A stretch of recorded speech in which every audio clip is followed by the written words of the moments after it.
You even got your Los Angeles cap there. LA, I gotta represent. Wearing blue. Yeah, Blue The LA, and what is that? this is, Orange? this is kind You're of wearing Astros color. Are those like those Carhartt? yeah. Yeah, those are nice. Carhartt. Man. I want one Oh, of those. best cap ever. Yeah. I Those are love nice. Carhartt. Yeah, me too. Me too, man.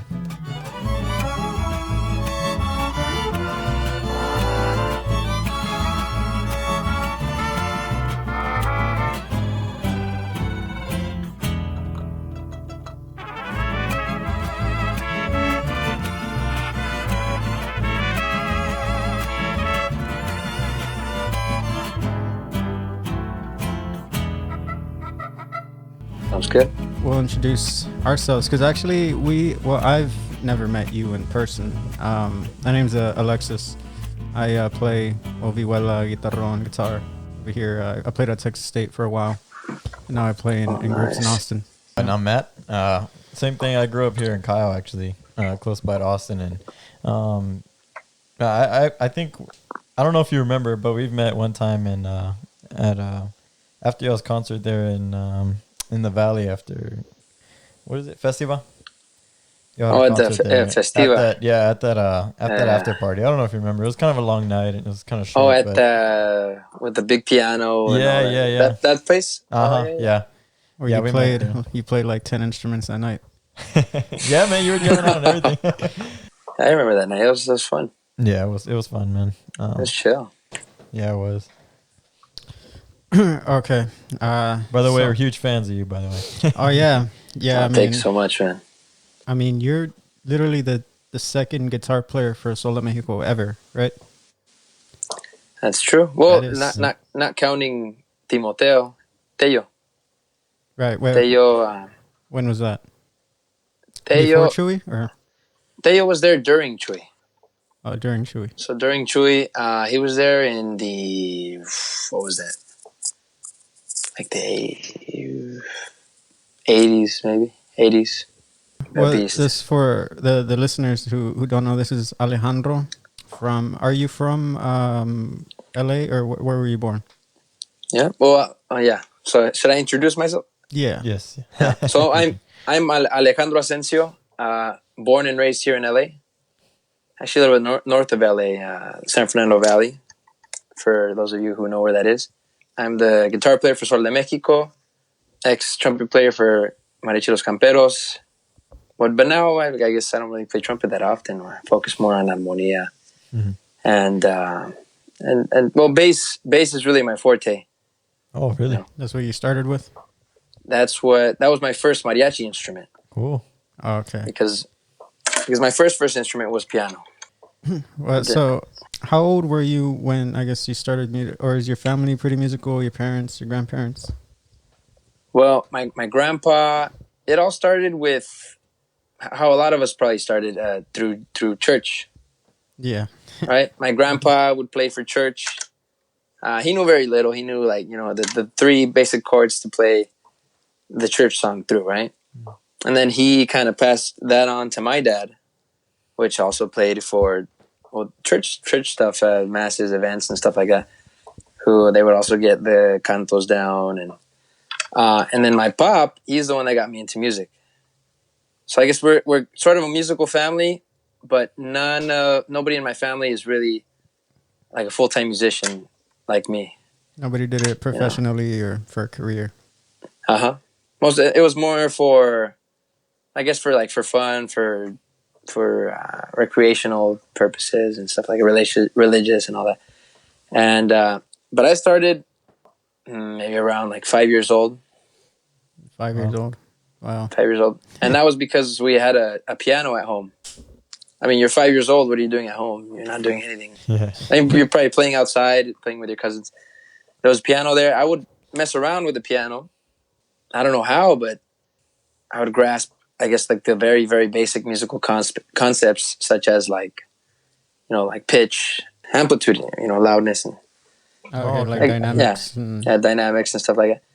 And at first, I would learn by ear because I had no teacher for, when I was 5, didn't really read into it too much. This little kid's 5, let's just let him play with the piano.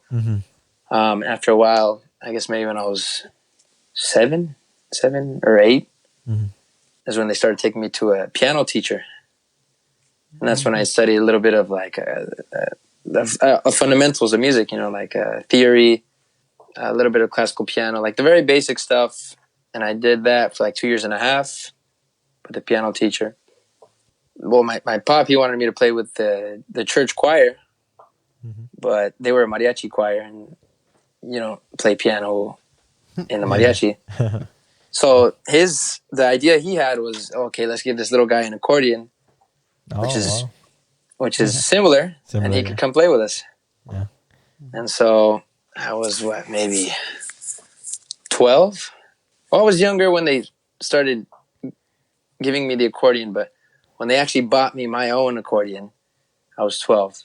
It was for my 12th birthday, and I would use that accordion. I would play at church, listen to recordings, figure some stuff out by ear. Like most of what I learned was always by ear. Oh.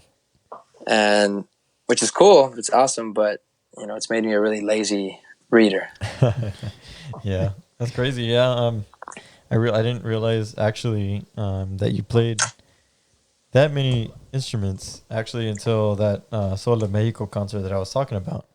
I think you actually started on trumpet. And oh yeah, you started on trumpet, and me and my friend were sitting there wondering where the guitar player was. And out of nowhere, we see you come out of nowhere and bring out the guitar. We're like, man. But when did you start getting into like playing guitarron and guitar? So continue my story. After after the family stuff and all that, my dad, he had faith in me, I guess. So he wanted me to continue my musical endeavors, my career as a little kid. So he had the idea of putting me on the harp. Oh yeah. Because in his mind, harp kind of makes sense to put a piano player on the harp, so he can be a harpist in the mariachi. Mm-hmm. And so we searched far and wide for a harp, and I don't know how we ended up finding one in like 2 hours from where we live. Ended up buying it, and so we had the harp. Now we needed the harp teacher, which was there was a harp teacher here. We did some more research, and we found out that there was a program here in the city of San Fernando, which is like by where I live, north of Central LA, north of Central LA, where camperos teach. It's a program that Naticano started in the early 2000s. Oh, okay. Sort of a youth outreach program here in this area, which is still going on today. I'm a mentor there now, but that's where we went. We went to that program. We met Checo Alonso.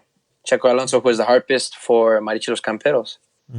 And actually, the story of how we met him that's another story. It's a long story. I don't know if we have time for that. Do we have time? We got as much time as you got. Yeah. Oh, awesome. Yeah.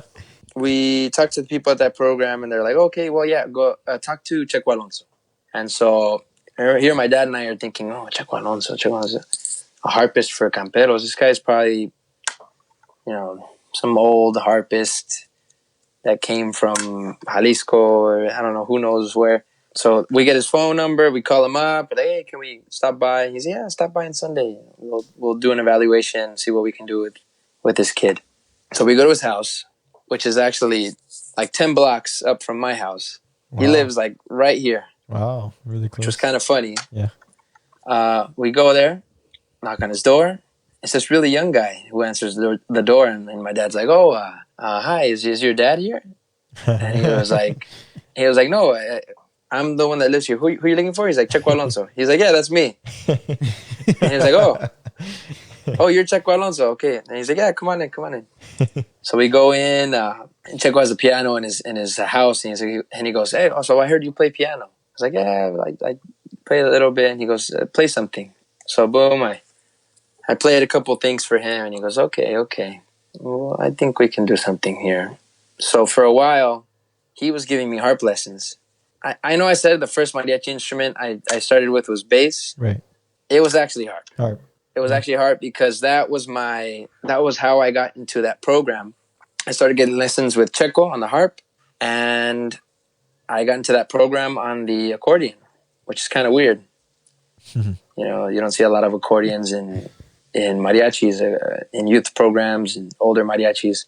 In South America, it's more common, like Colombia, Salvadorian mariachis. They have accordions like all the time. It's interesting, but so I was there, a little kid with his accordion at that program. My first day there, everybody's looking at me weird, like, "Dang, what's up with this little kid, man?" I walk in, I see Chuy Guzman, director for Camperos. He was the head instructor there. So I walk in, he tells me, "Oh, sit down right here," at the end of the violins. Mm-hmm. He kind of talks to me for a bit and analyzes me. He starts to see where I'm at musically and what I can do, how he can utilize the accordion, and he asks me, "Well, what songs do you know?" In front of the whole class, by the way. It was pretty embarrassing. All the violins. At this point? I must have been seventh grade. How old are you in seventh grade? 12, 13. 13? I was probably like 13. And I was like, well, I don't know. Tragos Amargos, everybody knows that song, right? Yeah. Okay. Yeah, we play that one. Why don't we do that? Whatever. I started off and the mariachi came in and he was like, okay, I see how we can use you here. Mm-hmm. So I stayed in that program. Wow. A couple months passed. We go to the Tucson conference. I go on accordion / harp. I went to the harp workshops. Mm-hmm.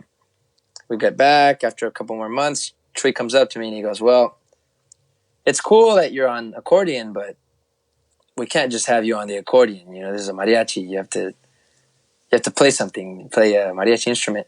Mm-hmm. So that's when I started bass. Mm. Right? That's when I started bass. I was like, well, I always liked bass. And he goes, okay. Well, grab a guitarron and I guess mess around until you learn something. Yeah. So I went with the guitarron players. My teacher there was Juan Jimenez. Yeah. Bass player for Los Camperos. Yeah. And I knew the very, very basics of guitarron because I would mess around with the bass at home. Mm-hmm. My older brother, he was the one that played a guitarron. I would mess around, boom. I had very bad habits. Like I did not know any technique of guitarron at all. And Juan, he would look at me and he would kind of giggle and be like, no, this is how you're supposed to do it. Okay, yeah. No, that's wrong. Change this. Change that. This finger there, this finger there. And little by little, I started learning guitarron. After a while, Chuy started to put me to sing. And he told me, well, guitarron's kind of weird for someone that sings. You play the bass, you go sing. Either you have to switch with someone if you're the only bass, or you got to choose something else now. And I'm like, shit, well, I'm barely getting into bass, What can I do? So I got into armonía. I started learning the vihuela, which I also liked armonía. Uh-huh. I love all the instruments the same. So I started learning armonía with the armonía kids there. The instructor there was a guy by the name of Juan Alcon, an ex-campero. He did like the Linda Ronstadt tour. He's a UCLA grad. He's actually the head of the AV department at UCLA right now. Wow. He doesn't teach at the program anymore, the youth program, mm-hmm. but he's still very active, like musically. He studied classical guitar. Really, really good vihuela player. So that's where I started learning armonía. So Checo, the harpist instructor, after a while he tells me, well, I'm kind of disappointed you never wanted to learn a melody instrument, because I started off on melody instruments, mm-hmm. and then I veered to armonía. And so he tells me, why don't you continue with the advanced group armonía, and you start playing trumpet with the beginning class. Mm-hmm. I was like, well, that sounds like a pretty good idea. I was going to both. I would get there earlier for the beginning class, do trumpet stuff, on also I didn't have technique. I didn't know but the fundamentals or anything. I would just kind of blow and copy the other kids, copy Checo, copy Chuy Guzman, which Chuy Guzman is a very, very good trumpeter, very good trumpet player. So I was learning trumpet with the youth group. I was learning armonia, and I would still occasionally practice bass because it interested me still. So that was the beginning, right? As you can tell, this is gonna be a long story. No, it's okay. A really No, long we got story. time. You have a lot of instruments that you play. Yeah, you got a lot of instruments. Time passes. The youth group is getting better and better. We're all getting older. We're all getting a better understanding of mariachi, a better understanding of music, listening to different groups, getting deeper into the culture, learning about Sol, learning about Cobre, learning about Vargas. Everybody always knew about Vargas, but Right. learning about the other big groups, and then even learning about semi-pro groups like Los Toros. We started getting deep into the mariachi culture, and in that program, the age limit was, I don't remember if it was 18 or 21. The point is, after a while, they were kind of phasing the older trumpet guys. They were phasing them out. It was Checo's plan. So after a while, they phased those guys out. They didn't have any trumpets anymore except me and another beginning trumpet student. And there was just one day at rehearsal where Checo came up to us and he goes, "All right, you guys are moving on up to the advanced class on trumpet." And that all happened very, very quickly. Did you feel you were advanced on trumpet? No, not at all. Not at all. I didn't, I had no technique. I knew what I wanted to play. I'm sure you guys hear, because do you guys play violin, right? We're harmonia. I play violin a bit. Oh yeah. I only know the very, very basics of violin, but I know exactly what I would like to play. But I can't because I just don't have the skill set.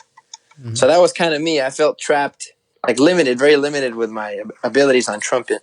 We move on to the older group. We start playing their repertoire, learning the songs little by little. Trey would take us trumpet. He would give us the notes. I would try to copy him as much as I could. Everything, the style, the tone, the vibración, everything, the articulations. He tongues very, very high, very close to the gums, and that's where I learned mariachi. I learned camperos, like the campero style. Since I was young, I was raised campero, and so I always had campero in my blood. Campero, campero, campero, campero. After a while, I started to get better, magically. With no technique. I guess it's that could happen. Yeah. Camperos were having issues with their lead trumpet, Javier Rodriguez. Very well-known trumpet player, very good trumpet player. But I don't know exactly what the issues were, whether it was about his personal issues or something else. The point is, Javier Rodriguez left Camperos after a while, and that's sophomore year in high school. And I remember they were talking about it for like a whole month, of who they're gonna take to Camperos, Yeah, it was the end of my freshman year, and I remember getting a call from Chuy Guzman. I was sitting on my couch at home watching TV, and I see my phone. It says Chuy Guzman, and I'm like, it's kind of weird. So I answer the phone, and he goes, "Hey, how you doing?" "Oh, I'm good. What about you, Chuy?" "Oh, good. I just wanted to ask you a couple questions." And so he starts asking me stuff about, music and studying and this and that. And then out of nowhere, he just throws it out. He's like, "Hey, so would you like to join Camperos and Trumpet?" And I was like, "You're messing with me, right? Like, this is a joke. You kidding, Yeah. Somebody's behind this." Somebody's came out of And he nowhere, goes, huh? "Yeah." So it was like out of left field, Yeah. I don't think I'm ready. You have to give me more time. I need to study more. I need to learn more repertoire, more technique. And then he told me something that really resonated with me. He told me, well, the thing is, you don't know if another opportunity like this is ever gonna come to you. I Yeah. was like, oh my gosh, I'll edit. then I guess yes, Yeah. it's how can I say no? Yeah. You have to. Yeah. You have to do it. Yeah, you have to, exactly. And so boom, it happened. I was in Camperos just like that. It was crazy, and a lot of that has to do with the reason that he was one of my teachers. I knew him very well. I would try to copy his style, obviously, which he has a very Gallero-esque style, Pedro Rey. You guys know who Pedro Rey is? Yeah. Pedro. Yeah. You guys heard him play trumpet? It's like a very lazy, very like beautiful, really full. That's how Chuy plays, and so I would try to copy him. So what happened? My first tocada was at the Rose Bowl when they did the world record, Mariachi world record thing. Oh yeah. At that time, Camperos was not at any planta. It was just events and concerts. They didn't have La Fonda for a while, right? That was the time they didn't have La Fonda. No, La Fonda closed in 2006 and reopened. One of those. Because we were out in LA at the time, and La Fonda was already open in 2016. Yeah. Those are really open. Was it open with Camperos or was it open without? Yeah, Camperos was playing there already. Yeah. Okay. Yeah, so then it was reopened by that time. But what was I saying? Oh, at that time it wasn't open. They didn't have a planta. It was just concerts and events. Right. So it was kind of easy for me, right?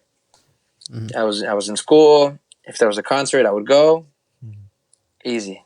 Either Checo would give me a ride, or Jonathan Palomar, which is now in Mariachi Vargas. He's the guitarist for Vargas. He was a really good friend of mine, who still is. Wow. And either he would give me a ride or Checo would give me a ride. I mean, I was 15. I didn't drive. Yeah. We do concerts and stuff like that. And then after a while, Camperos got their first planta in like 7 years. No more than that. The point is, their first planta in a while. Yeah, that's a while. It was El Pescador in Carson, in the city of Carson here in California. Okay. A small restaurant, but I guess Chuy did it kind of as a way to get their feet wet again, kind of have Camperos consistently at a restaurant on a weekly basis. Yeah. And I would play there. I'd play there Friday, Saturday, Sunday on the weekends, and then during the week, I would do marching band in the high school. Wow. So I was playing trumpet every day. Every day, yeah. Every day. Got your chops going. Oh, my chops were like at that time they were like steel. I had steel chops. Play anything. And I wouldn't at that time I wouldn't warm up. I wouldn't, because I didn't have a whole lot of technique. I didn't do warm ups. I would just kind of just go into it, start playing, and that was that. And keep in mind, like, we would finish at Carson like 1 a.m. We'd finish at 1 a.m. I would get home maybe like at 2 a.m. I would have to wake up at like 5:30 to go to band practice at 6 a.m. And it was tiring. Yeah. Really tiring. And I did that for a while.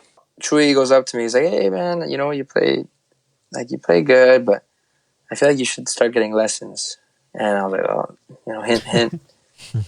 But no, he was right. It was time to get lessons. Time to work on my tone, work on my projection, because I wouldn't play that loud. I was young. I would play like a lot of time, a lot of hours. So I would try to kind of protect the chops, but So I remember I had gone to a couple teachers, one of which was Chencho Hernandez, Jose's brother. Yeah. I took 2 lessons with him, and before he passed away, rest in peace, Chencho. And his lesson was probably the most like real lesson, because he told me exactly what I needed to do. He heard me play, and he told me, he's like, no, you have problems with your breathing. First of all, you need to fix your breathing, and then we can continue from there. And like, he was just very direct. Yeah. Typical Chencho. Actually, when I first got to the rehearsal, he tells me, he's like, all right, sit down. And he tells me, listen. And he plays all of El Son de la Negra complete in front of me. Wow. Like, obviously, my jaw was like down here, and I was like, it shit. must have been a sight.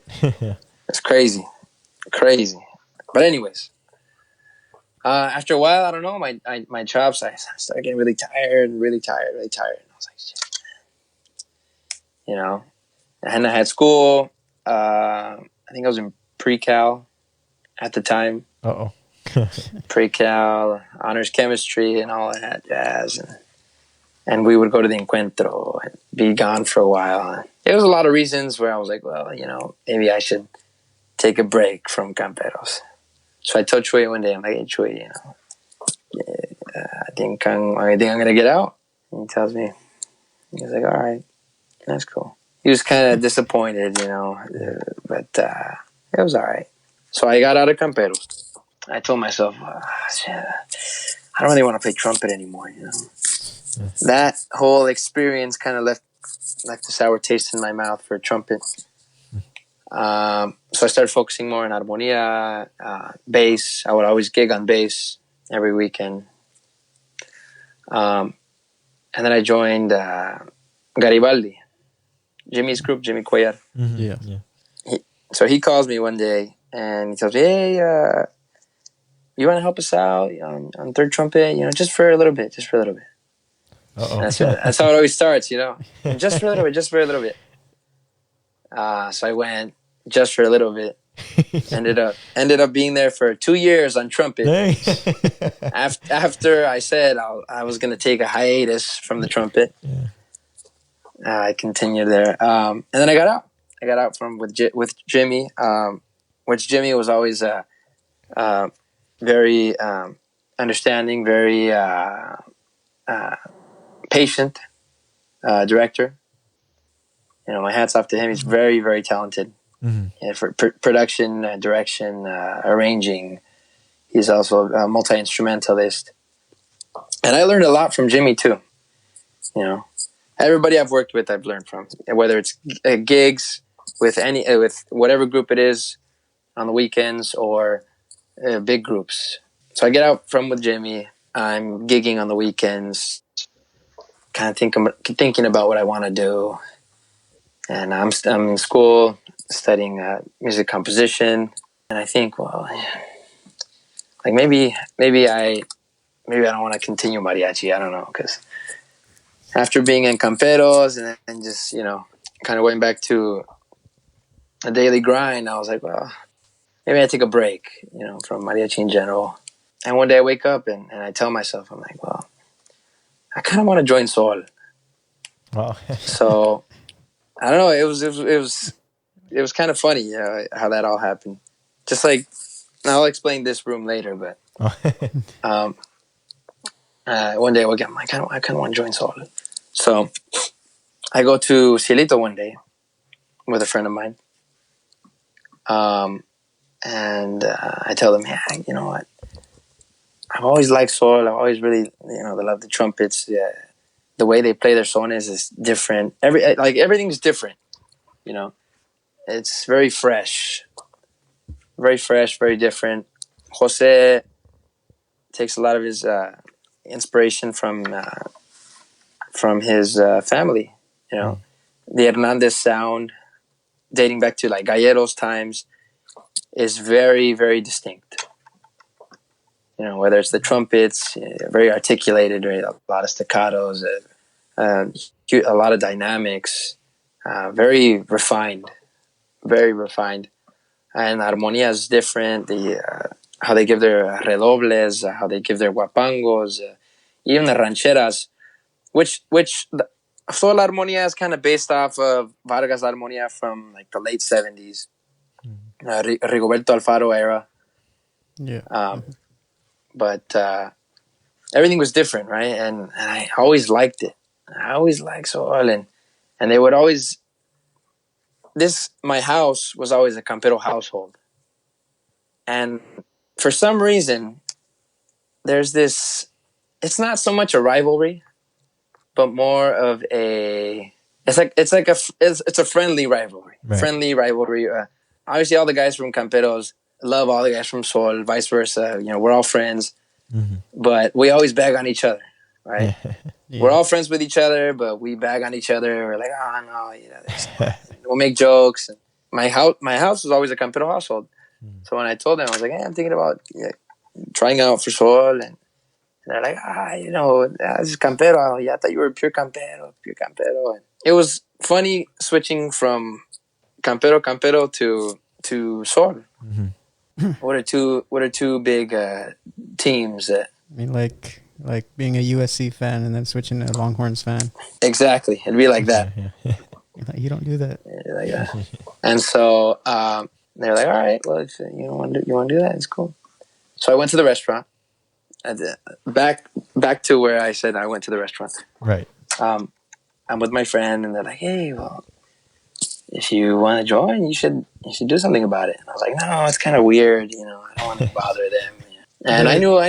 They knew who you were. They knew who you were at this point, though, right? Or they knew as the trumpet player, or did Sol know? Oh yeah. I know because I knew like a lot of the guys, like Gustavo, Fernie, Willie, the harp player, even Contreras. Like I had met him before, But I was really good friends with like Pique, Willie, Gustavo, Fernie. I would record with him like pretty often.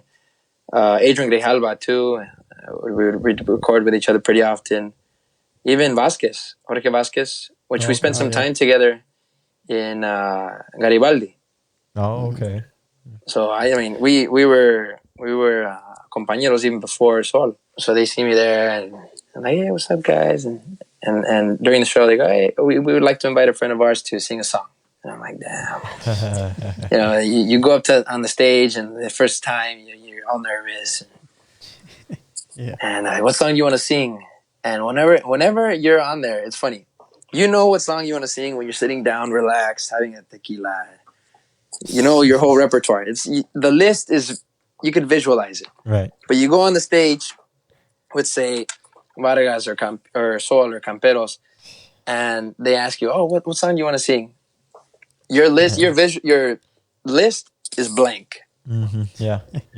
I didn't know. I was like, oh my gosh, what song? I was like, it's got to be a good one, because I got to sing a good one. If I don't sing a good one, they're going to look at me like whatever, right? Can't waste that chance. And so I tell them, what about La Noche de Mi Mal? Ooh. And they're like, oh, yeah, sale. Noche de Mi Mal. They counted off. And I sing that one. I sing it, I finish, and obviously the people that were eating there, they were like, oh, that's pretty cool. They clapped, and I sat back down. After Guti was like, hey, come. I don't remember who it was. The point is, somebody was like, hey, come to the back. I said hi to all the guys, and I went back to talk to Chuy Hernandez. And I told Chuy, I was like, oh, Chuy, I heard you guys were kind of not searching for a guitarist, but soon you guys were going to look for somebody. And he went, yeah, well, was just considering getting somebody on the guitar. And he goes, do you play guitar? And I was like, well, I play a little bit more viola than guitar, but I could play some guitar. And he goes, all right, here's a guitar, play something. And I was like, shit. So he tells me, okay, play a song. Like kind of Campero style, where the redoble is a little bit more squished, a little bit towards the end. Yeah. And it's sometimes like depending on the song. And he was like, okay. Play Wapango. and which I also played like the Campero style of bongo, which is tan tan tan tan tan tan tan tan ran tan tan tan tan tan tan tan tan ran tan tan tan. Like very bouncy. He goes, okay. He was like, okay, well, we're having rehearsal next week, so why don't you come by and to the rehearsal, and we'll see what happens. I go to the rehearsal, and we're getting there, it being kind of awkward. Your first rehearsal is the guys at Jose's there, so you're like, oh,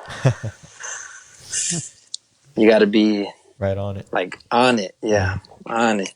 So I don't remember what the first thing they played was, but it was Glenn Miller. What you was guys it? heard the potpourri. Yeah, the potpourri Glenn Miller. Yeah. I remember getting That's there. a tough one. Yeah. That is that tough.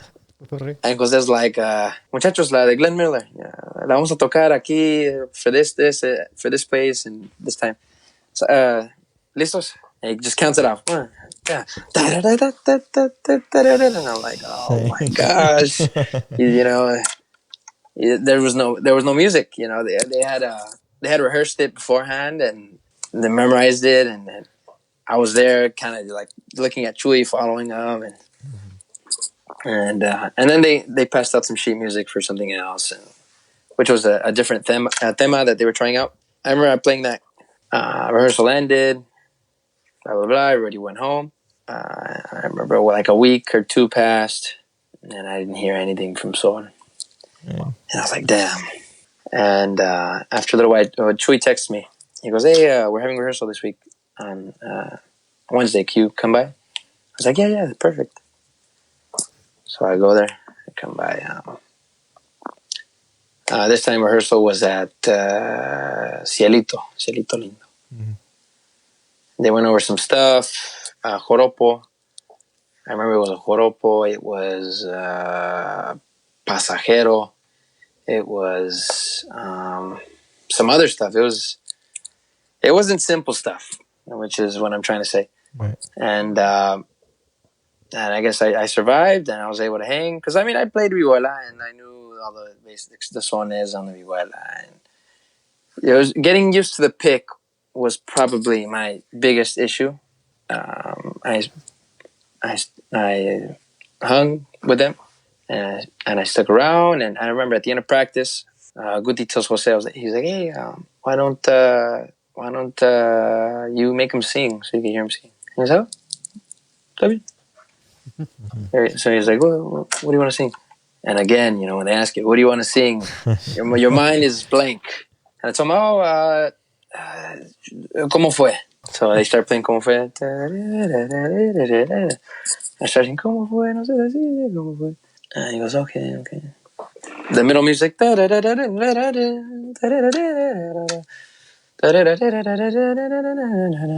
then they come up next to me. And I'm like, oh, damn. Trio. They're going to do the trio. Yeah. So I was like, all right, let's do it. And I remember it was like magic. It was like Cinderella put on her glass slipper. It was like perfect.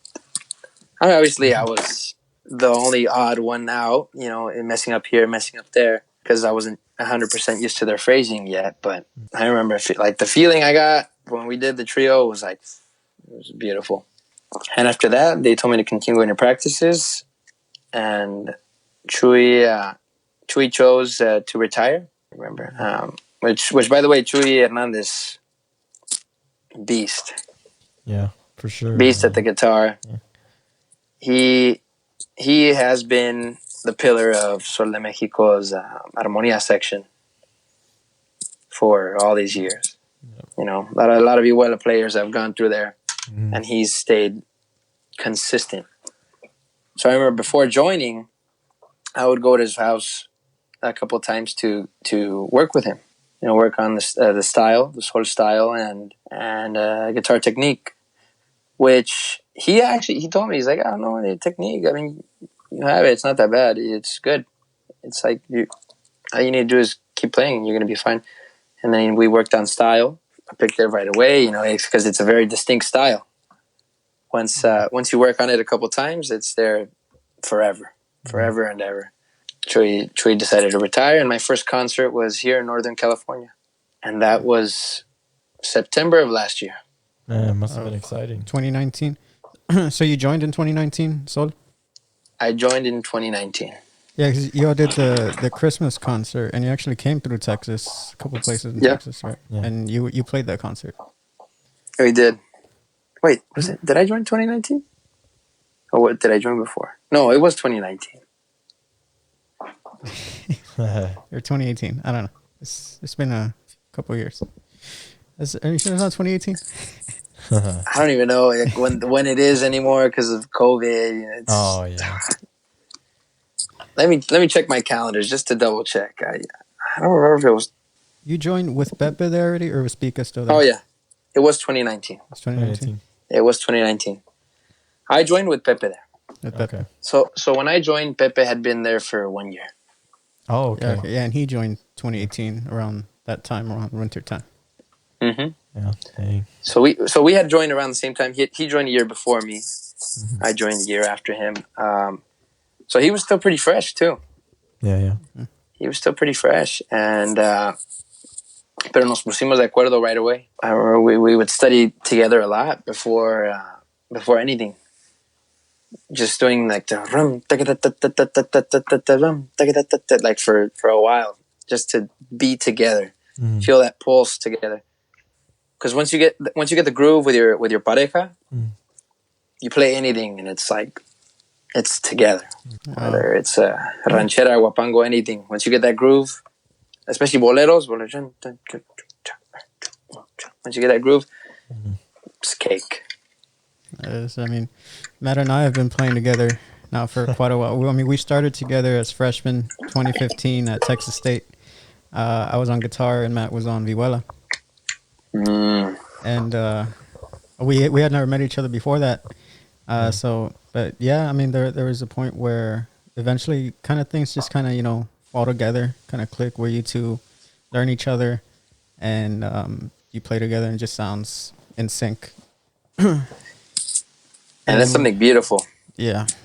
And we played together in a group in Austin last year for about a year together or so. But I was actually on guitarron this time and he was on vihuela.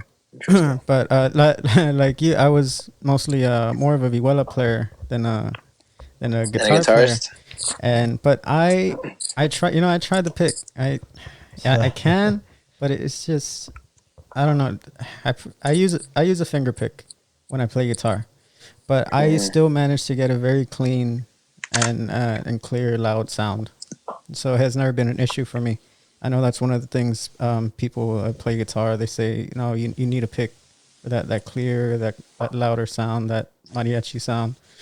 But I mean, but like we've had other guests on here who have mentioned, the Alejandro from Nuevoteca Lilan. Nuevoteca? I was actually going to bring that up. He did, and a former campero used finger pick. That was guitar. Damian? I forget his name, but it was a guitar player, in campero. But he used to switch between vihuela and guitar. I forget who was the name. Guitar. But he played the guitar with a finger pick. Was it a young guy or an older guy? I think I know who you're talking about. I don't remember. Did he play alongside Nati? Nati. Whenever he would play. Oh, when Nati would play vihuela? I don't know. I know somebody in Camperos used to play guitar with a finger pick as well. So I play it to this day. I play guitar with a finger pick, and some people get upset about it. And I'm like, nah. Chewy actually was one of the people who called me out on it because so I grew up in McAllen, and so Sol would go almost every year to Festiva there in Edinburgh, down in the valley. And I was in the advanced guitar class one time, and I was playing guitar with a finger pick. And Chewy sees me, and he's like, "Are you playing with a finger pick?" I was like, "Yeah." He's kind of nodded, kind of shrugged his head. He was like, "Okay." Yeah, he's a stickler for proper pick positioning. Because I remember when I would go with him, before I would go with him, I would hold the pick with my middle finger and my thumb. Oh, okay. But textbook pick holding is right. Index and your thumb, even for jazz guitarists and Like that's the way to hold it. Mm-hmm. But like I said, when I would learn the instruments by ear before, I wouldn't have technique. Obviously now, I had gotten more into it. Studied with people, and thanks to those people, I've learned a lot. It is. I mean, your whole story, how you eventually got to Sol, it's incredible. I mean, that's a blessing, dude. To literally just be sitting at home and get a call from Chuy, say, be with Camperos. That's literally people's dreams. And you're still in high school. But what is it like at that age to go through all of this? It was. Did people know Camperos when you're in high school? Was Camperos kind of popular within your high school, or was mariachi not popular? I remember in high school, I was known as the mariachi guy. But did they know you played with such a high level group? All of the music people did, like the band people, the guitar class people, all the people that would do music at that school did know, because we had a mariachi at the high school. Oh, okay. At that high school, it's actually one of the only high schools here in LA that has a mariachi. Oh. Yeah, I've heard of that. Yeah. That when we were in California in 2016, we did a tour with Texas State, LA, San Francisco, Vegas, and one of the things they told us is music classes aren't that common throughout California, just in general, as compared to Texas. I mean, every single district in Texas has music programs, but in California, I heard it's not as accessible. And it's a bummer. You guys are so blessed in Texas. You guys have all types of music programs, mariachi programs, in almost like every school, all kinds of funding for those programs. I know football is huge in Texas, right? Yeah. Yeah. I've been at high schools that have stadiums, football stadiums that are like college level stadiums. It's crazy. Yeah. It's crazy.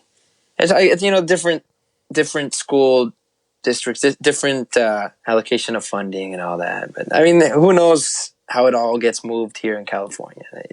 I don't know. I mean, I would like to maybe get deeper into that, but the first thing they always cut are the arts, unfortunately. Yeah. The arts and then sports. Yeah. Sports. But so you were 15 16 at this time playing with Camperos.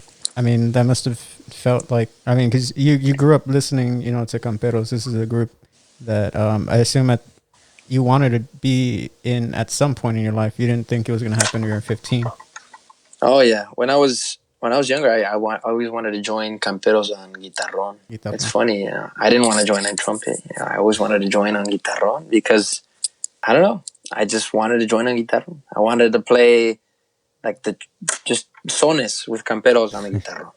That was my dream as a kid, to play like Pasajero, Arrieros, Las Olas, all those sones that they play, like really sabrosos on the bass. And the opportunity came to play trumpet with them, and I took it. And so for the listeners that don't know, you're 23 years old, right? 23. I'm 23. Matt's 24. Yeah.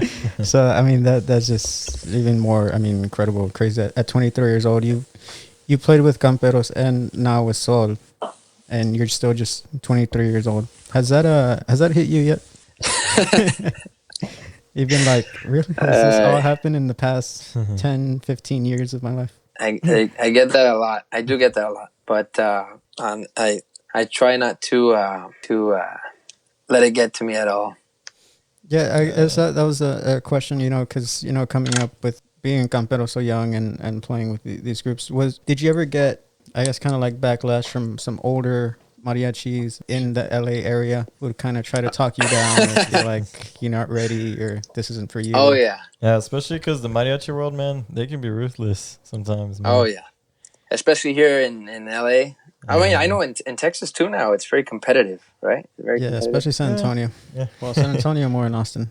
Austin's kind of more relaxed. I remember when I first joined. Woo! There was like people left and right talking smack. Yeah. How could they get this kid who doesn't even know anything? And I remember there would be memes. Memes about you? like orders a norteño, gets mariachi los camperos, you know, like stuff like that. Like, but it was smart on Nati's behalf because Nati was actually the one that got me in. Wow. Nati was the one that he liked me a lot. He really loved me. He really supported me. Like my school stuff. He was really lenient about that. Whenever somebody would talk smack, he'd be like, "Hey, you got a problem?" Like, and he would defend me. You know, I was a little kid. Yeah. What was I saying? What you're saying? How Nati got you in and Oh yeah, well People yeah, it would was talk Nati. about- It was Nati. Uh-huh. Oh yeah, people would yeah, talk about but yeah, people would. There was some backlash because that's a position that I guess a lot of people would like to be in, and but there's always gonna be somebody saying something about somebody, yeah, right? for sure. But for Nati, this was like a genius plan because any publicity is good publicity, and he was a very smart businessman. Smart all In around. terms of the marketing for his group, how he brought up his group from basically just being a group at a random planta. You know, it takes a lot of gusto to do something like that, and so I do have a lot of respect for Nati Cano. You know, he rest in peace. Which also he was a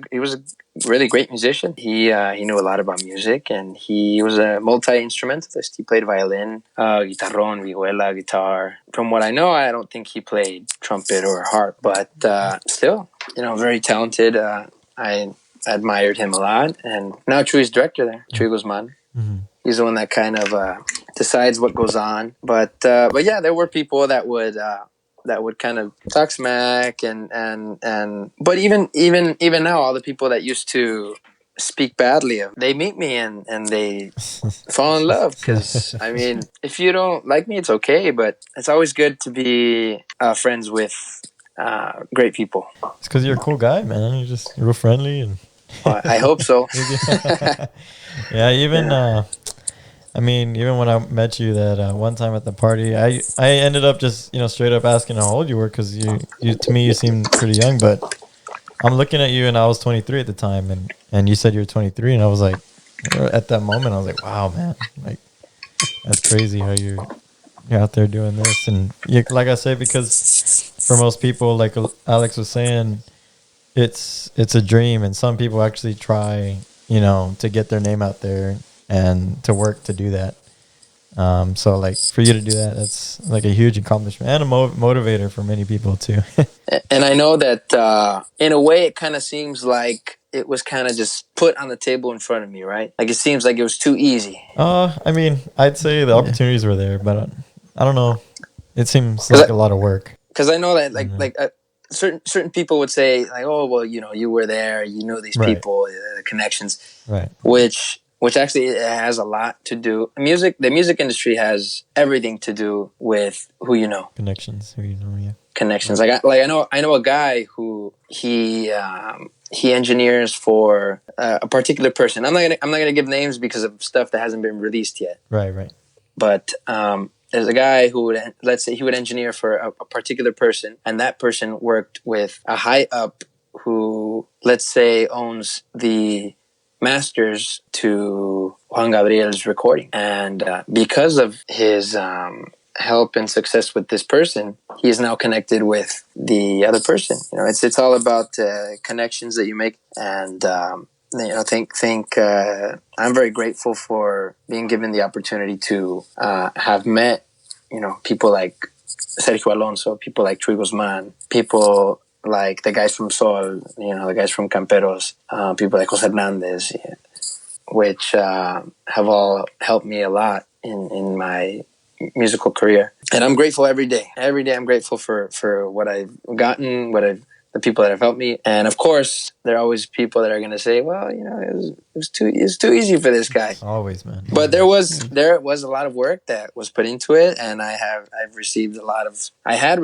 of criticism and people, speaking good about me, speaking bad about me, people saying, in terms of like trumpet playing, this guy, you can't do it. Stuff like that, but stuff like that only encourages you to keep moving forward. Actually, before joining Sol on guitar, I had joined Camperos on guitar for like 2 weeks.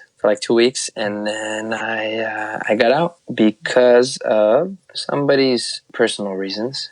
Wasn't your time for there at that time? It was not my time there, but it worked out perfectly because that motivated me to to work hard on the guitar and practice. I remember I would practice after that, like, I felt the flame under me. Yeah. I would practice maybe at least 2 hours a night with the metronome on the guitar for months before going with Sol. So think about all that time I invested playing with the middle finger and the thumb. Yeah. And then Trey Hernandez telling me, hey, you have to change it to the index. I'm like, damn. That's a huge change. Yeah. I was gonna say, man, because you're transitioning through all these instruments, all these techniques that you gotta keep up and keep in mind, and that's crazy how you. Oh can do yeah. that. And you know what? Luckily, string instruments like the harp, the vihuela, the guitar, the guitarrón, the instrument is not as jealous as, let's say, a trumpet, because trumpet playing is like going to the gym lifting weights. Right. If you don't go for a week, and like, let's say you're benching, I don't know how much do people bench. I don't even bench or anything. How much do people bench on average? 205. Like 170 average person. Let's say you're benching 200 pounds at the gym, right? Right. And you stop going to the gym for a week, and you're like, all right, I'm sorry, I'm a workout person. I work out often. Right. Let me continue to bench my 200 pounds. And you get to your 200 pounds, and you're like, oh damn. Yeah. Like you just can't. That's the trumpet right there. Like you lift your 200 pound weights, you leave it for a while, and you try to lift your 200 pound weights again, you can't. Yeah. It's a very unforgiving instrument. Violin too. Violin is very unforgiving. Yeah.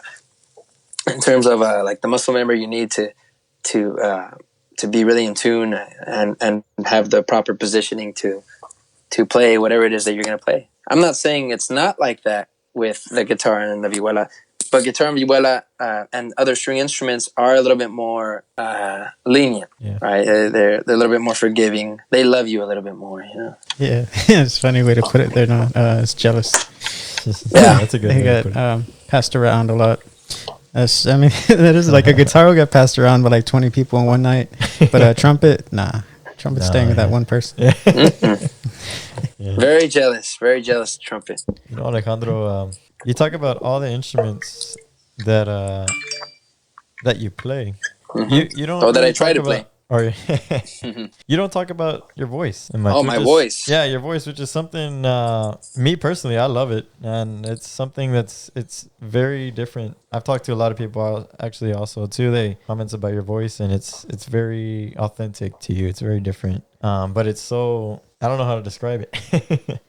It's very attractive, to people when they hear your voice. You're a very good singer. Oh, thank you, man. Thank you so much. When did you start developing that, or did you practice a lot? Well, it's kind of funny that you say that about my voice, because my pop, he says the same thing, that I always talk about, the bass in this and armonía this and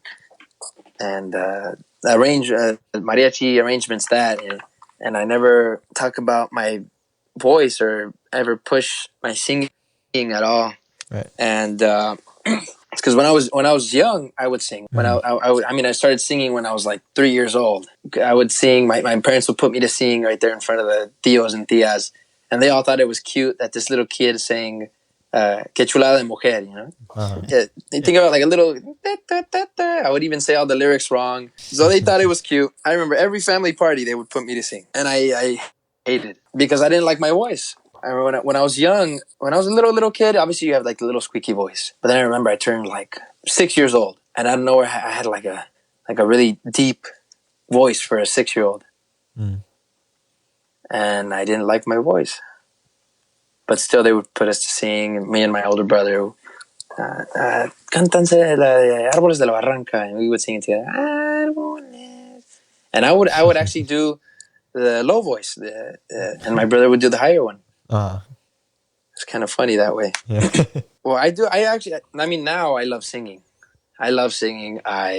It's one of my favorite things to do.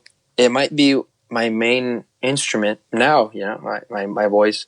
I sing every weekend at the gigs or at the concerts or for recordings. You have to keep the chops up too with singing. It's a little bit like that trumpet playing. If you don't sing, you get real tired real quick. And luckily, singing, I do have a little bit of technique. I do have some technique because I've taken the liberty to study it on my own.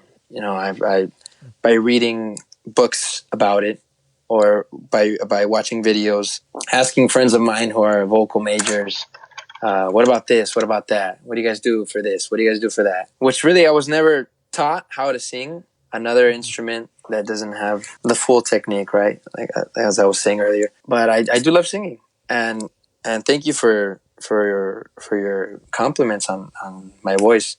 It's amazing, man. So then, did you have a voice instructor? I never did have a voice instructor. No, all my singing stuff I kind of just learned as I went. Right. I feel like it was easier for me because I started so young. You know, my parents would put me to sing in front of my tios as a cute thing, like as a cute little party trick. Right. But because of that, it's become easier for me to develop my voice. And my voice is kind of weird. Huh? It's got a very weird tone. It's not low, but it's not high. It's sort of a lyric tenor. It's got a great tone and everything, man. It resonates real well, and everything. It's like I said, it's attractive to the ear. Every time I hear it on the recordings and everything, man, it just sounds really good. Oh, and that's man. Oh yeah. Yeah, that song, man. You kill it. You kill him on everyone's, but No, thank you, man. super good, man. And that recording, before I joined, before my first concert and everything, they were finishing off the CD and they were choosing the singers. And it was at one of the rehearsals. Jose told me, he's like, "Hey, I might have you sing one of the songs. We'll see." And I was like, "Okay." So he texted me, he's like, "Hey, why don't you stop by while Jorge is recording his vocals, so you could come, maybe lay down a scratch vocal, and we'll see if you re-record it. Maybe we want you to sing that song or not." So I went that day.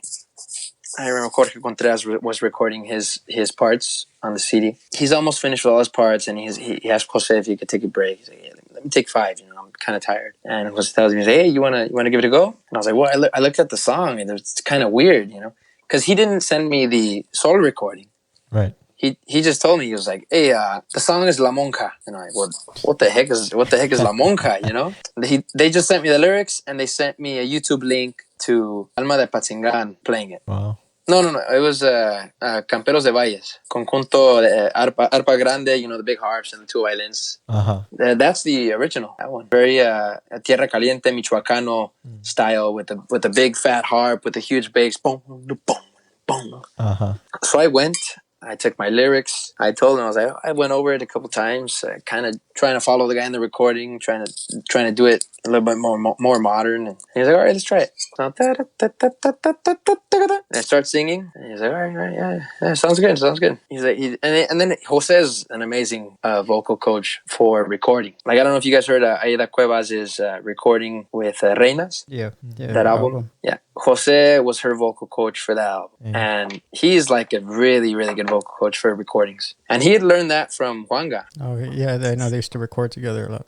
Exactly. From the time he spent with Juanga, he said he learned so much about how to record vocals. And so he's like, adjust this thing here, adjust this thing there. Boom, boom, boom. Okay. We recorded next verse. We finished that song. And he tells me, "Hey, pull up the other, let's do the other 2. And I was like, oh, damn. He didn't say anything about other 2. I'm like, all right, what songs are these? And he asks me, he's like, "Hey, do you know La Madrugada?" And I was like, yeah, I used to sing it. It's part of the Popurrí de Sones. Yeah.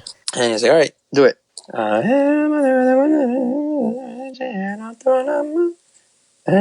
How's the original one? I don't even remember how the original one is, because we changed it. He tells me, he's like, yeah, because I did the regular one. And he tells me, yeah, that's cool, but do something different. And I was like, what different? What the heck? Like, so I'm listening back to the old recordings, you know, from like the 50s, trying to get like some inspiration. And I tell him, like, all right, I got it. So he plays it. And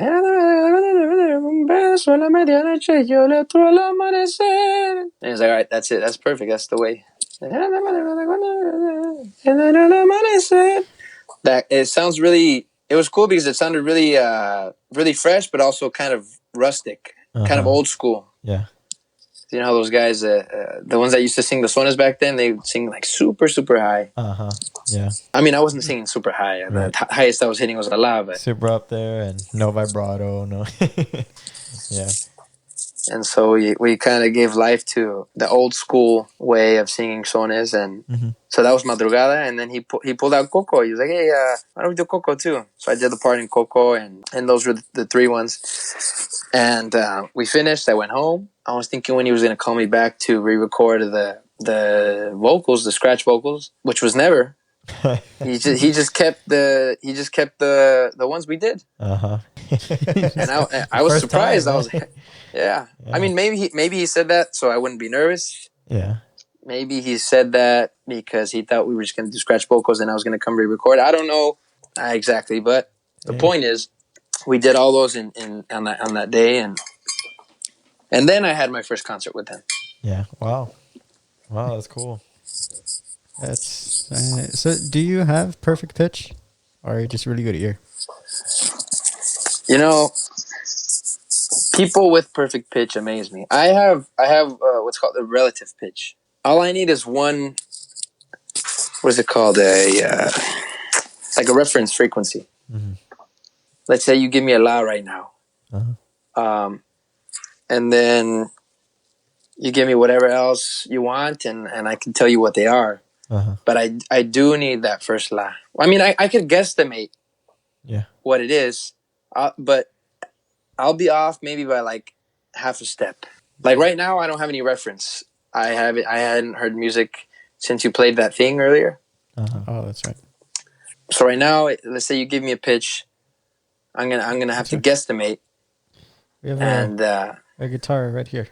Play a A, or just pluck the A string. Okay.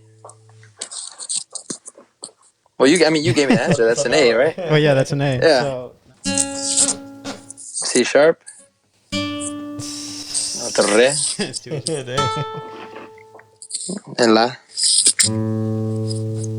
En la. Mi. E flat. That's F sharp.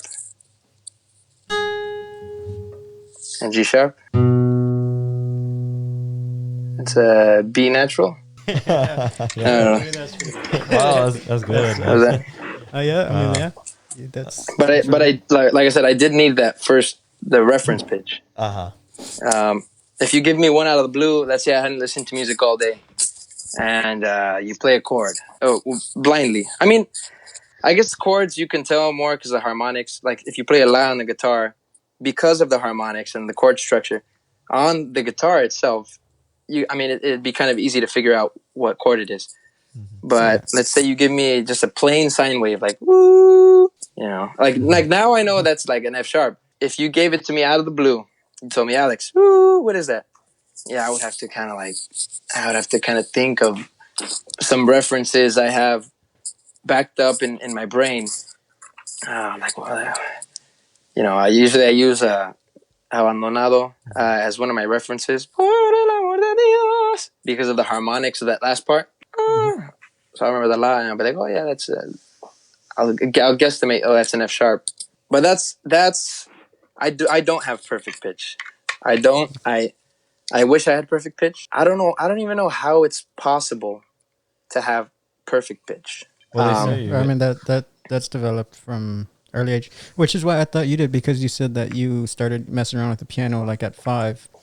But usually around the age where you develop that perfect pitch is like 3 years old. Kids that young, if their parents expose them to sounds and notes, it's like learning colors. How do you know red is red? How do you know A is A? They learn colors the same way they learn notes, but that has to happen like at 2 years old. So once you go past that age, it's almost impossible to just get perfect pitch. Yeah, it's tough. It's crazy. Like my intervals and all that stuff. Like yeah, you can learn. It comes easy.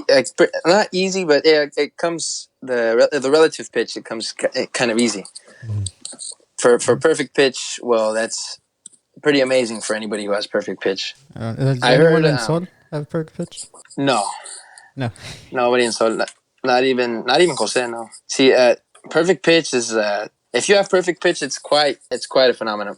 Like Do you mean perfect pitch singing or perfect pitch in general? I guess either. Well, you can hear a note and you just know what it is. Oh yeah, that's general. Yeah. I know of one person through word of mouth that has perfect pitch in mariachi, and that's Gil Oh from wow, Vargas. really? Oh, Gabe. Wow, He does, and he plays Viguela. that guy's ironically. amazing. So Palomar is the one that told me. He's like, Wow. yeah, mi compa Gil he has perfect pitch, and I mean, I haven't tested it out on him or anything, Yeah, yeah. but I'm sure he does. You know, if they say he does, he does. Now that if you have perfect pitch, that is a not like a talent. That's a talent because I've heard that you can develop perfect pitch, Yeah. but I mean you'd have to do like interval training and pitch training every day for like 6 hours. Yeah. Yeah, it is. But so then, what is it like? Typical week for Sol. Are you guys kind of running pretty normal now? Playing at the restaurant and rehearsing, recording, all that. So before COVID, BC, right?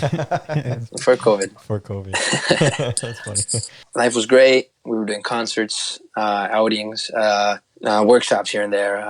We were traveling to Mexico. We were traveling to Texas. You know, doing concerts, coming back to the restaurant, local stuff. It was awesome. Right now, it's kind of difficult. You know, Cielito's currently closed. Currently. Oh, it is. Wow. So for anybody listening who wants to come visit Cielito, don't do it because you can't. Yeah, we'll be You know. Wow. Yeah. So right now there's no Cielito. Concert wise, you know, all the big events are closed. Mm-hmm. You don't see Cardi B performing. You don't see Alejandro Fernandez performing. I mean, maybe in some parts of Mexico that are more lenient, or other countries that may have rules that aren't as strict as here. But here, there's no concerts. Yeah. Are there any concerts over there in Texas right now? Not really. They recently did. We just had one. They recently did a Mariachi Vargas concert in San Antonio, actually.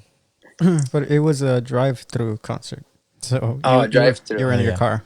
Everybody was in their cars. Yeah, but even then, that's drive-through. Right. Yeah. And that's Vargas. They have a great managing team, and they get those types of gigs. You know, it's like even talking about Norteño and Tejano, like Intocable. They were like the first ones, the only ones that did drive-in concerts, and that has a lot to do with your marketing team, your management team. So right now, what we're doing a lot of is recordings. As you guys know, Jose is quite the producer.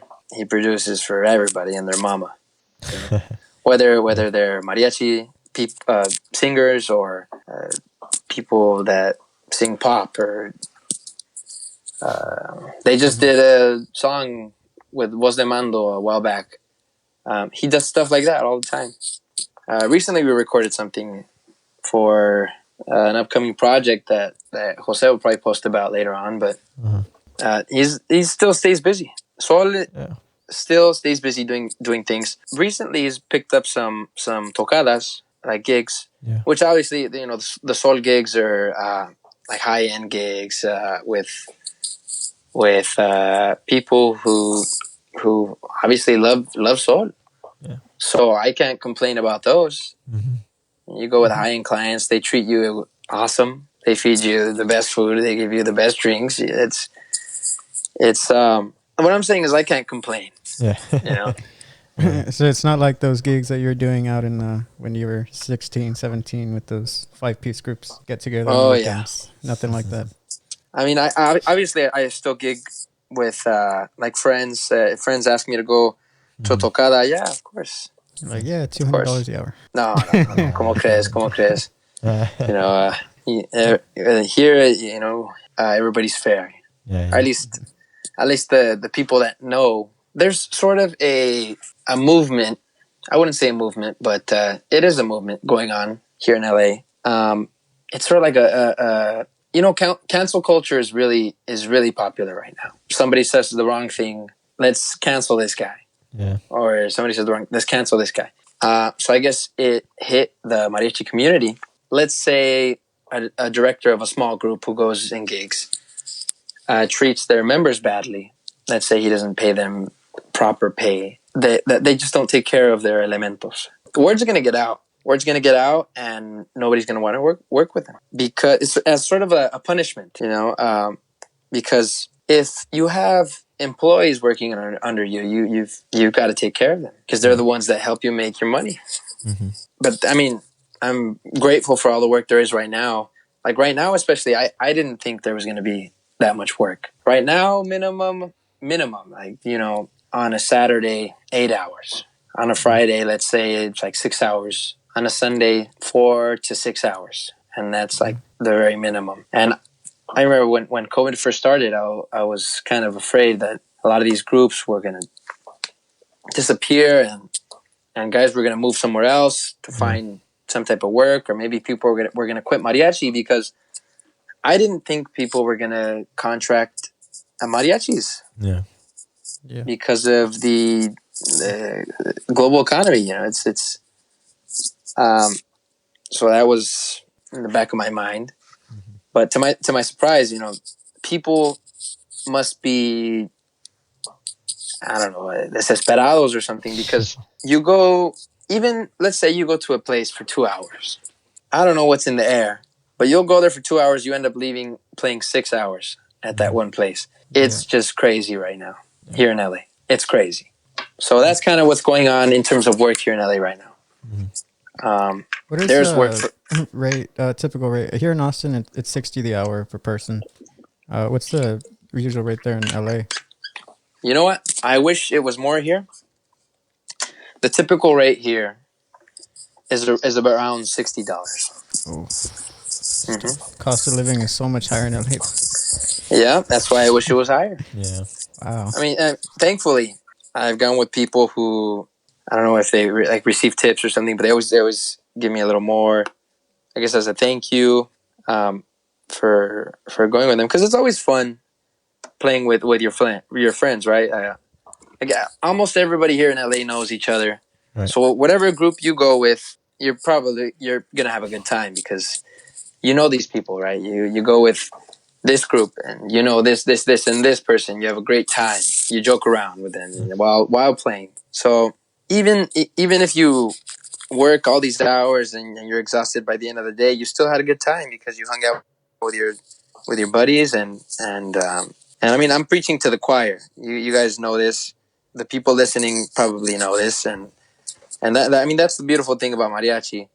And I do wish the sueldo here was higher for mariachis. Hopefully it goes up soon, especially for the older guys who, let's say, have like 4 kids. You know, like I have no kids.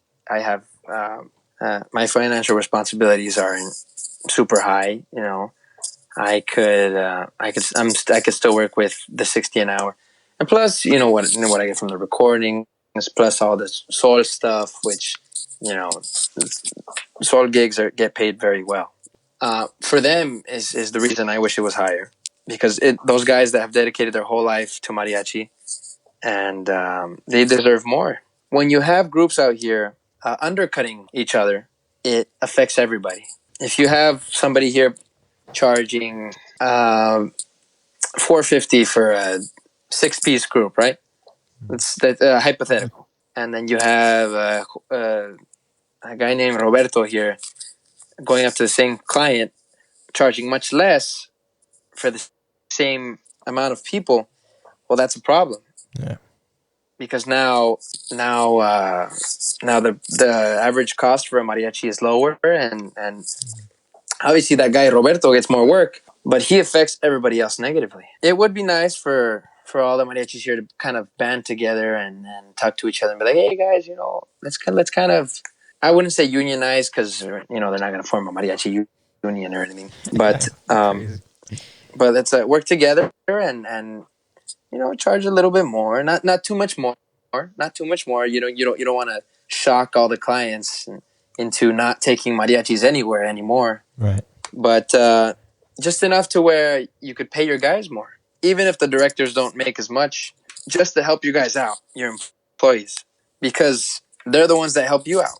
And so, and that was kind of something I thought about talking to like local directors here of mariachis and seeing if they could meet up, maybe do some type of meeting, some type of jam session, and then kind of talking business about that. But I know the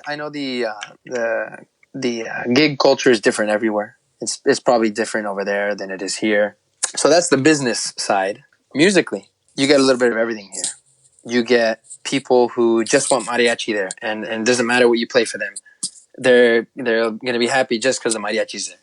So you play whatever you want. You play whatever you like. They clap for you. Great. And then there's the other extreme where you get Mario the little ranch in Jalisco on the top of the mountain, who has these very, very interesting song requests. You know, he's the one asking for Perro Rojo Mojado de Piel. That songs like that nobody you don't even that nobody hears. You know, it's probably a song that he heard in his rancho like 40 years ago, and those people that kind of test the mariachis just to see, like, oh, let me see what these guys are made of. You know, there's a lot of clients that do challenge the group, that challenge the guys, and part of the work is to keep the ambiance going. Even let's say the guy asks for Maria Juanita en las mañanas. Like, you're not gonna know that song, but somehow you've got to continue that, because if you tell the guy, oh, I don't know that song, sorry, you're gonna kill his vibe. Part of being there as the entertainment is to be the entertainment. You got to tell this guy, oh, es la única que no nos sabemos, o sabes qué, nomás no nos sabemos 3 canciones y esa es una de ellas, or something like that. You got to make it funny. You got to make it a joke, so the guy, he goes along. He feels it. He feels that, he feels connected. He feels involved in what you're doing, and he kind of lets it go. He lets it slide. And because, I mean, even the older guys that have been playing mariachi for years and years and years, sometimes they ask for el corrido de Mazapan. Like, I'm making these titles up, obviously, but and even those old guys, they're like, what the heck is that? Sometimes those clients ask, and when we tell them, oh, we don't really know that one, but we know this, they'll kind of just laugh. The clients, they'll be laughing, and they'll be like, oh, man. Y'all don't know you gotta keep it going. You gotta keep that ambiance going. If you let it die, ooh, then it gets real awkward. Real awkward with the clients. We have guys here in Austin. A lot of guys from Mexico, mostly San Luis and Monterrey, who are here in Austin that play mariachi, and the trumpet player in my group. Every time they ask for a song and we don't know it, he always says, "Es una de las 5 que no sabemos." Exactly. That's exactly what I was saying. Ya dijiste 2 que no sabemos. Yeah. But the undercutting is the same. So in the valley there where Festiva is, where you've gone to go play, that undercutting is ridiculous. Here in Austin, it's rare that actually happens. San Antonio a little bit, but in the valley, I've gotten paid as little as like $35 to $40 for the hour. And it's because we'll take like a 7-piece for like $280. Wow. And that's just what they do. And then the thing in the valley, since it's right on the border to Mexico, a lot of the guys who do mariachi, that's all they do. That's all they can do. Since a lot of them came illegally, they'll take whatever work, they'll take whatever pay, because that's literally all they can do. So groups just undercutting each other, and it's tough. They exploit these workers. Yeah, it's something sad. It's very sad, because like you said, these guys, that they have to do it. They have no choice. They have to work, and they take these jobs that are even as low as $30 an hour, like you said, because they have no choice. Older guys that have families, that they have to work. And so this person getting the gig, he makes his cut, and he just ruins it for everybody else. Mm-hmm. Yeah. I thought one time, and I'm not kidding you, I got 75 cents for like talón. 4 hours of talón. Yeah. Wow. I was like, I made 0 before. But you know what? Those are learning experiences, though. Yeah. They are. I don't know how long I played for free till I even made my first buck. Dang, yeah. You know, and that's part of the the work that you put into your learning. Even to this day, I'll let's say a really really good buddy of mine tells me, "Oh, I have a gig for my for my mom. I really want to get her mariachi for her birthday." I'll go to the gig, and they try to pay me, but you gotta. It's your buddy. It's your friend. It's Yeah. it's on a Monday night. Mm-hmm. What else are you gonna be doing on a Monday night? And you tell them, no, man, it's okay. Like, I know you got my back, I got your back. Even to this day, you still got to do some of that free work. Yeah. Some of that free work for your friends, for either it's for your friends or some type of volunteer work. I don't know. It's always good to do good things for people. Not only because it feels good. Obviously, it feels good, like doing good things for people. But you get what's coming to you. You do something good's gonna come back. Just come around. So then I guess you guys aren't really rehearsing much now with Sol. We just had a rehearsal this past Thursday. Thursday. It was Thursday, because there is something coming up. There's something coming up this weekend. It's going to be in Phoenix. It's sort of a private concert. I don't know exactly for who, but Yeah. Cool. we're gonna go do that, and then there's something else big coming up in November, which Jose will post about. We're gonna rehearse for that too. For anybody listening, stay posted on Sol's social media. You'll see it come up one way or the other. Yeah, we share stuff. No, but so are you still studying music composition? I am studying music composition. I took this semester off because I very much dislike online learning. Oh yeah. There's a lot of people. I'm not saying it's bad. Right. I'm not saying people shouldn't do it. I mean, obviously, kids in school have to continue. But me personally, I find it really hard to really grasp all the concepts and the information and really learn through online. Yeah. Like I said, I'm a really lazy reader. Really lazy reader.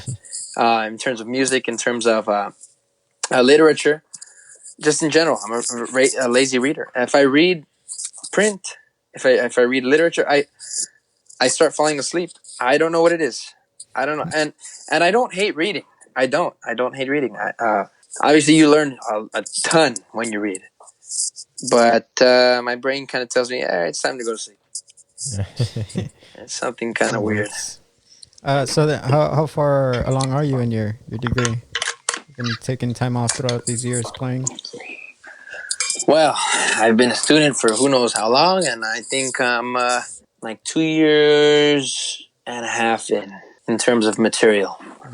So I need at least another year and a half. And are you going to, what is it, UCLA? Cal State Northridge. Cal State Northridge. I was going to go to UC Irvine, but it was kind of far from my house. And Cal State Northridge has they're ranked number 13 in the world in terms of their music program. Wow. No, my bad. A 16 in the world. Like, that's pretty crazy. That's still really, yeah. Have you gotten used to the touring life of a professional group? That's always the hard part. Those tours, going across the country. You know what? Since I'd done it at such a young age, when I started traveling with Sol, it was like riding a bicycle. Mm-hmm. Like you don't do it for years, and you get back on, and it's like you never left. And I have the best roommate, Lupe Gonzalez. Oh, you room with Lupe. Cool. I love Lupe. I feel like he's always smiling. Yeah. Oh yeah, he's like he's a dark Santa Claus. He reminds me of Guillermo from Jimmy Kimmel. Oh. Yeah, a little bit. Yeah, a little bit. Just a little darker and deeper voice. you started, music at a really young age. Your parents, your dad was very encouraging, and I mean, these guys from Camperos. Throughout all this time, they just kept kind of pushing you. I mean, they must have seen something in you where they're like, this music's gonna be something, a part of your life. Because even though your parents weren't professional musicians, your parents still invested in music for you. And Chewy brought you up, said, "Come play," and you're like, "I'm not ready," but he's like, everybody saw something in you, even Chewy for Sol. Where does it go? I mean, from here, are you planning to maybe do something else, get your music composition, be a director? What are your goals now? Well, first of all, like you said, these people that helped me, I'm super grateful to all of them. The people that believe, like Chui, he believed in me. I didn't see the trumpet thing happening, and he did.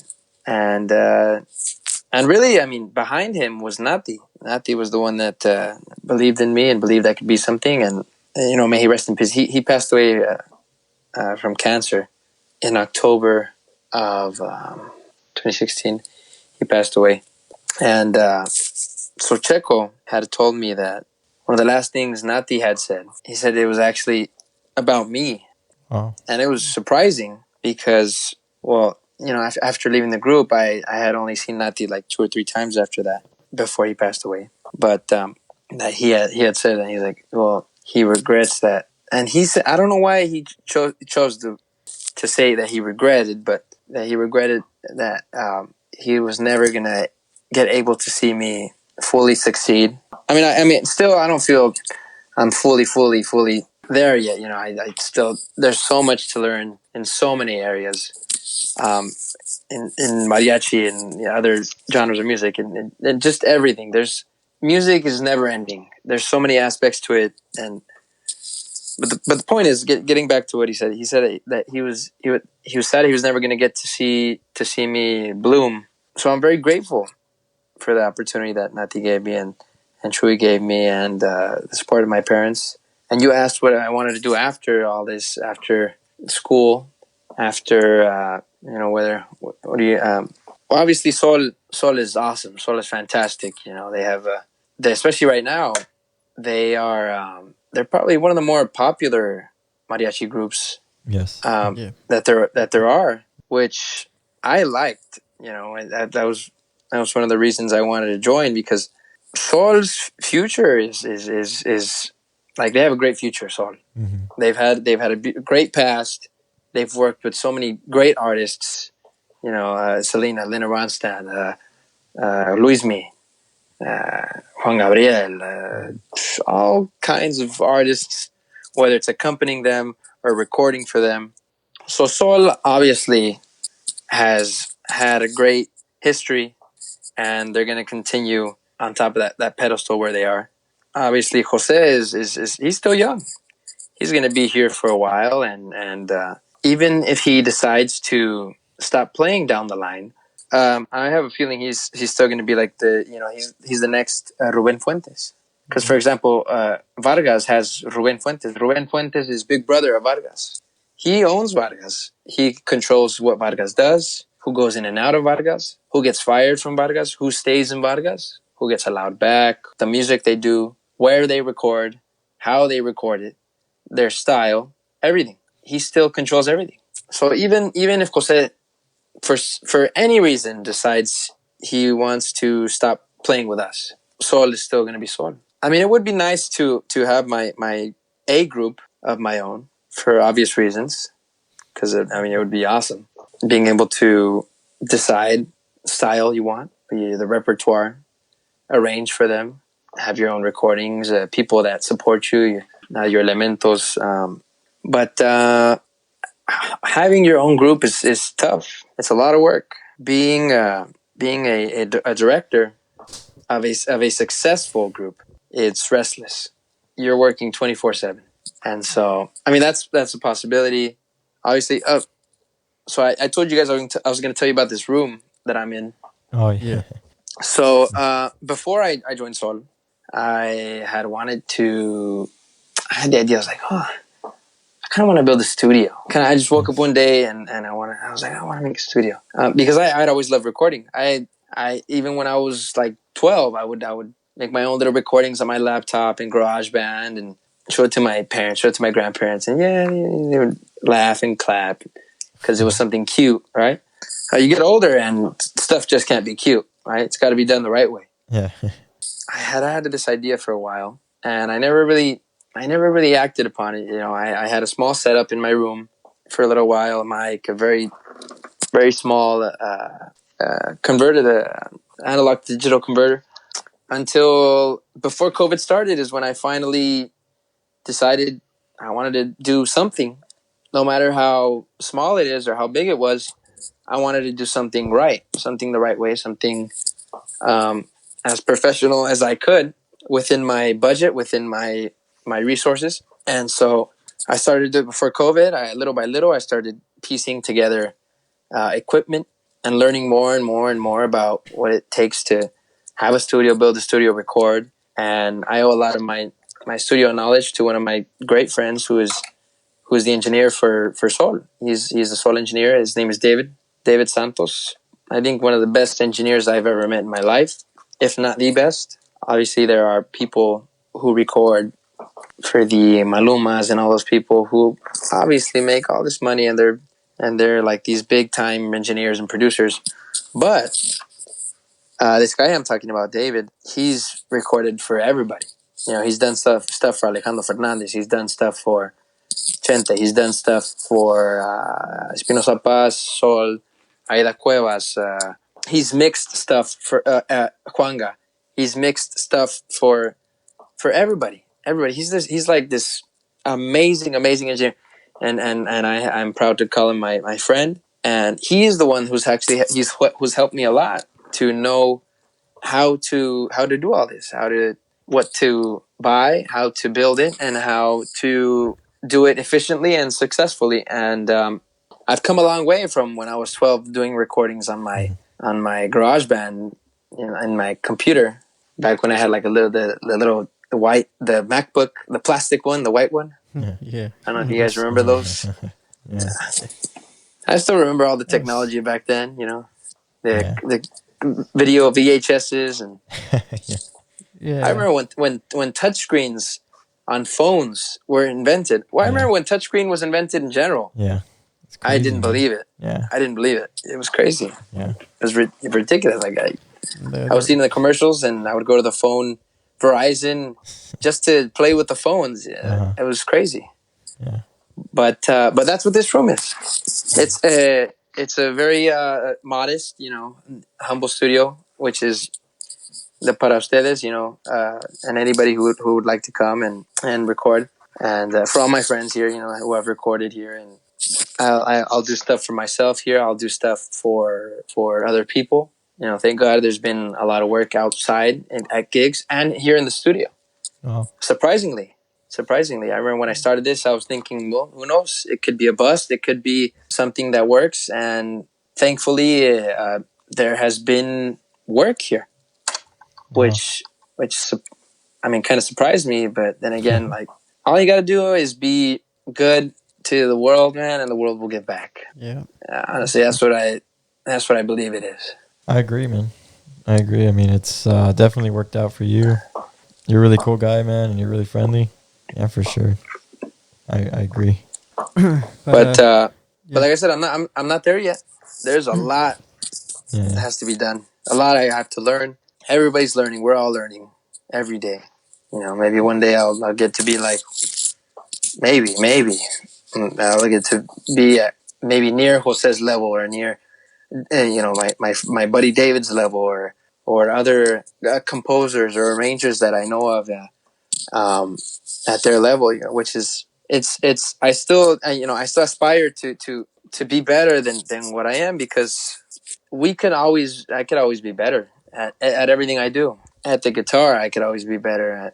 At singing, I could always be better. But we're all lazy. Honestly, that's what it is. I'm pretty lazy myself. I like sleeping. I like relaxing here and there. I've been working nonstop almost every day for the past month, but but still, I like taking my rest days and having some time off. But anyways, you guys got a different question. You I got know I any? go off for a while on just one question. Yeah, no, that's cool. You got anything you want to know about Alejandro? What he eats or breakfast? Or what he goes on morning runs. Or Right. I eat a lot of eggs. A lot of eggs. You like long walks on the beach? No, man. I mean, who you got tonight? The Dodgers or the Rays? I think you know the answer to that one. That one needs no explanation. Yeah. And let's see. Okay. what's the Oh score? my What's the gosh. score? And haven't Oh, the checked. score is amazing right now. The score is amazing. 6-1. Oh, yeah. Dodgers lead the Rays. That's beautiful. So that's a W, I That think. is beautiful. Yeah. That's like, wait, what inning are they on? Kershaw shut them You down. never know. First inning. Yeah. I think it's a long first inning. Oh, top of the sixth. You know what? Yeah, they're going good. Yeah. They're going good. If they keep this lead, that's it. Maybe That's all it takes. They'll finally win one. Maybe. Kershaw did well. You know, I was surprised. Shut them down, huh? Everybody wanted to keep him on the bench. Yeah. Like my brother's a huge Dodgers fan. He was like, "No, don't put Kershaw in. No, he's gonna ruin it." As long as they don't put Jensen in the end, I think we're home free. Yeah. We're getting close to the time here. But it's been great, having you hearing more about your story, because you're kind of a little mystery, I guess, to a lot of people outside of the LA bubble. Seeing someone so young, get into soul and camperos. And so it was really, cool and amazing hearing your story and how you got to where you are. And I mean, you just you had to say something. Well, I was gonna say because you said kind of a mystery, but I just want to say all the soul guys are very accessible. Very accessible. Jose Hernandez is very accessible. He's one message away on social media. All the guys are one message away on social media. That's all it takes. You guys want some type of anything, or just to say hi to one of the guys, they're all very accessible. Even Jose. And that's how it is even with the Vargas guys. They're very friendly. They're all, like I said, very accessible because everyone's the same. Yeah. I'm the same as you, and you're the same as me. I mean, it's been great to hear your story and keep going forward. I mean, we're all the same age, about the same age here. You kind of, I mean, a lot of people look up to you, especially, around our age, who to get into soul, because I mean, it's a lot of people's dreams. I would say just keep going forward with everything you've been doing, school and playing. Thank you, man, and you guys too, man. This podcast, I could tell you guys like hearing about all the juice, all the cheese, man. I'm kidding. Yeah, not in the bad way, in the good way. You guys like getting that knowledge, the backstage, how it all works. Yeah, well, we really appreciate you taking the time. Yeah, taking to do this. No, thank you guys for having me on here. I enjoyed our talk. This was fun. Yeah, we had this, just started this, to get to know what mariachi is really like. Because I mean, people kind of just see a mariachi on stage or restaurant. They don't know anything behind the scenes or what goes on, what it actually takes to get to that level, or just doing gigs in general. There's a lot that goes behind the work. All the hours you spent practicing, learning a song. Ooh, there is. I mean, I've been doing gigs since I was maybe like 13, 14. It's a long process, it's a long process, and I know young kids when they get started. I mean, here I know it's harder for young kids to start because there's not as many resources as in Texas right now. Texas, there's so many schools that have all kinds of resources, which is awesome. I'm 100% for mariachi education because that's the only way to keep mariachi. I mean, mariachi is going to be alive forever, but that's the only way to keep mariachi sustainable and successful. And it's like sports, if you get kids to play sports in school, then you get people to watch sports when they're older, right? Yeah. I mean, I never played football in any time. Mm-hmm. So I don't know much about football. I don't really watch football, but I bet if I played football when I was younger, I would probably be a huge football fan. Mm-hmm. Yeah. And I feel mariachi education has a lot to do with the advancement of mariachi in general. And I would actually like to learn more about the Texas culture of mariachi, because I know it's very competitive over there, and in a way, it's sort of been compared to being in a sport. I would Right? agree with that. Yeah. There's varsity and JV mariachis and Yeah. Exactly, right? That's great. And you're either on the bench or you're playing, Yep. right? It's so, and there are competitions, and there are people who win and people who lose. So Hmm. I would like to know a little bit more about that sometime. I don't know if you guys have a podcast on something like that, the backstage of all of that, you know, the chisme, how it works. Yeah, we could talk about that. Yeah. The And next so, episode. Next episode. yeah, yes. people here in LA are I guess they're pretty interested in that, you know, because it's a different educational culture for mariachi over there. Yeah, for sure. We should hook that up for next time. Yeah, we could. So, is there any plugs? Anything you want to plug in right here for? Oh, who, me? Yes. Oh, well, I just wanted to say, well, if you haven't checked out the Soul album is on Spotify, Bailando Sones y Guapangos. There's a special edition version with commentary from Jose Hernandez. He just kind of talks about the cultural aspects of each song, each son, Guapango. And there's a big project coming up that Soul is doing. We just finished recording for that, so stay tuned for that. And if you guys need any mariachi production or recording or something like that, hit me up here at Ranchito Studios. I've done a couple of things for a couple of people already, but and work's super busy right now, so maybe not right now. So don't. If anybody wants to solicit quickly, well, wait just a little bit, you know, for the work to go down. But those are my only plugs. Was that too direct? No. No, that's the plug is you tell them your address, phone number. All that. Yeah. Well, there you have it. Like I said, we're all very accessible. We're one DM away in Facebook, Instagram, Snapchat, or any of that stuff. Yeah. Which I guess I should give my Instagram handle, huh? Yeah. Instagram, YouTube. My Instagram is Alejandro Charro, and that's together, Alejandro Charro. Well, I ride horses too.